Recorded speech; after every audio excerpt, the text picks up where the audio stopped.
Welcome to the story behind Wicked, how a green-skinned witch captured the world's imagination, and how her journey finally made it to the big screen. Wicked's journey began long before it lit up Broadway. It originated in a novel. Wicked, The Life and Times of the Wicked Witch of the West, written by Gregory Maguire and published in 1995. Maguire reimagined the land of Oz from The Wonderful Wizard of Oz, not just as a fairy tale, but as a politically charged, morally complex world. Shortly after the novel's success, a bold idea emerged. What if Wicked could be a musical? Composer Stephen Schwartz and writer Winnie Holzman teamed up to bring that world to the stage. In 2003, Wicked premiered on Broadway at the Gershwin Theater. The show became a cultural phenomenon, winning multiple Tony Awards, breaking box office records, and traveling around the world to dozens of cities. Even then, people wondered, could Wicked work as a movie? Getting Wicked from stage to screen was far from straightforward. The rights to the story had long been held by Universal Pictures, who purchased them after Maguire's novel over the years. Many big names in Hollywood were considered to direct. J.J. Abrams, Ryan Murphy, Rob Marshall, among others. But the project kept stalling. Why?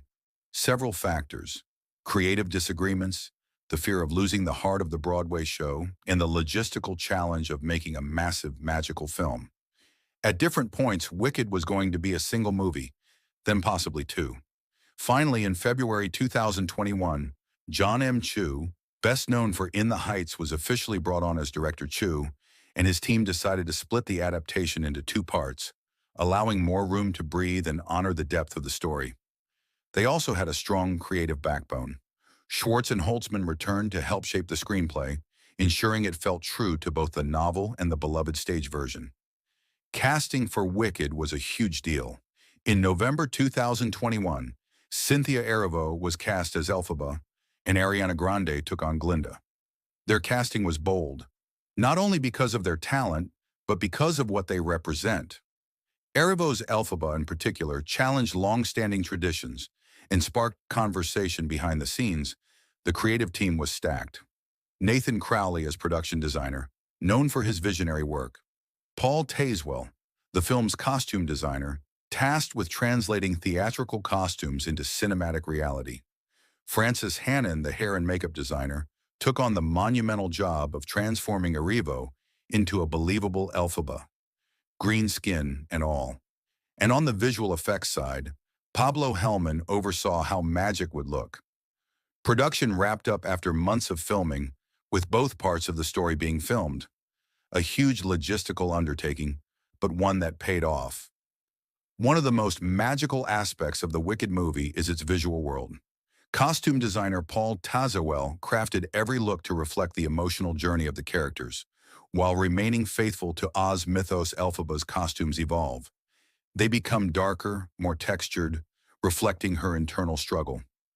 Glinda's wardrobe, in contrast, uses butterflies, spirals, and pastel pinks, giving her a light, airy, almost ethereal quality. For the original Broadway witches, Idina Menzel and Kristen Chenoweth, who make a cameo in the film, Tazewell designed gowns that feel like goddesses, flipping their traditional color schemes. Meanwhile, Hannon's makeup and hair designs were deeply researched. She studied the original Wizard of Oz film, Maguire's book, in theatrical versions, then reimagined Elphaba in a real, timeless way, rather than purely fantastical. The set design also impresses. The Emerald City, Munchkinland, and Shiz University feel grand and grounded. Not just fantasy, but a living, breathing world. Wicked. Part 1 premiered on November 22, 2024, under Universal Pictures. The film's release was backed by an aggressive global marketing campaign. Universal partnered with over 400 brands to build hype. Critics and audiences have reacted strongly. The film broke box office records for Broadway to movie adaptations. It's been praised for its ambition, its design, and its respect for the source material. Though not everyone agrees on every creative choice, this isn't just a movie, it's a cultural milestone. For decades, Wicked has explored themes of identity, power, and belonging. By finally adapting it to film, the creators are bringing that conversation to a global audience in a whole new way. John M. Chu has said making Wicked was a career-defining moment, a gamble, but one worth taking. The decision to split the film into parts reflects a deep respect for the story's complexity and scale. And the story isn't over. Wicked. Part 2, titled Wicked for Good, is expected to continue the journey, showing more of Elphaba's and Glinda's destinies, and expanding the world even further. Wicked's journey from novel to Broadway to big screen took decades, and along the way it became more than just a musical or a story about two witches. It became a symbol of friendship, of misunderstanding, of defiance, and of hope. Whether you came to it through the stage, the book, or the movie, Wicked proves that sometimes the real magic isn't in the spells, but in the story itself, from a novel to a Broadway legend to a blockbuster movie. Wicked has captivated hearts for nearly 30 years, and its story proves one thing: even the misunderstood can fly higher than anyone ever imagined.